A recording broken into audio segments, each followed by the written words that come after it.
ख़वातीनो हज़रात, मुल्क के हालात से तो आप वाकिफ ही हैं। बढ़ती महंगाई, खाने पीने की चीजों तक रसाई मुश्किल से नामुमकिन होती जा रही है। इस साल में जो जिंदा हैं वो ना जाने किस हाल में जिंदा हैं और जिंदगी से फरार की तलाश में है। ये तस्वीर जो आप मेरे बाएं जानिब देख सकते हैं, ये दो सगे भाइयों 7 साला सुफियान अहमद और 5 साला सुभान अहमद की है, जिन्हें अपनी मां ने जहर पिलाकर मार दिया। ये अलमनाक साहनिया मंडे बहाउद्दीन के गांव रायब का है, जहां गुर्बत की सताई मां महविश ने ये इंतहाई कदम उठाया, जिसका शौहर मेहनत मजदूरी के लिए फैसलाबाद था।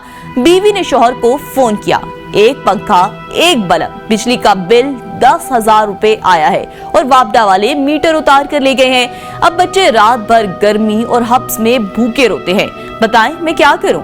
शौहर तौकीर ने कहा, यहाँ काम नहीं है और मैं बेरोजगार हूँ, किसी से उधार ले लो।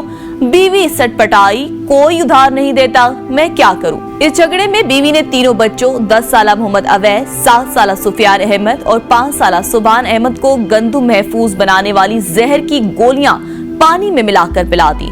मोहम्मद अवैस तो अस्पताल पहुंचकर बच गया, लेकिन दोनों छोटे भाई इस बेहिस समाज, बेरहम निजाम और बेफैज हुक्मरानों पर गिरिया करते, तड़पते, खून उगलते बारगाह इलाही में फरियाद लेकर पहुंच गए हैं। खुदा का सवाल हम सबसे होगा, लेकिन वो मासूम बहुत से सवालात को तशनाए जवाब छोड़ गए हैं कि आखिर बेचारी आवाम कब तक खवास के अयाशियों का खैराज अपने लहू से अदा करते रहेंगे।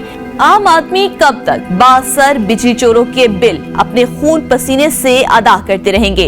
मुआशी माशरती इखलाकी गिरावटों का शिकार, अदालती, कानूनी और दीनी दोहरे मयार पर कायम गैर मुतवाजन मुआशरा कब तक यूं मजबूरों महकूरों का कब्रिस्तान बना रहेगा।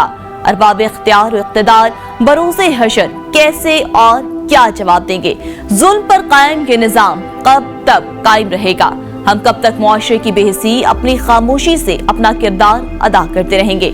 नाज़रीन, हम चाहते हैं कि आप अपने आसपास सफेद पोश लोगों का एहसास करें, जिनकी मदद के लिए कोई सहारा नहीं है, उसका सहारा बने, ताकि दोबारा कोई माँ अपने ही बच्चों की जान लेने पर मजबूर ना हो।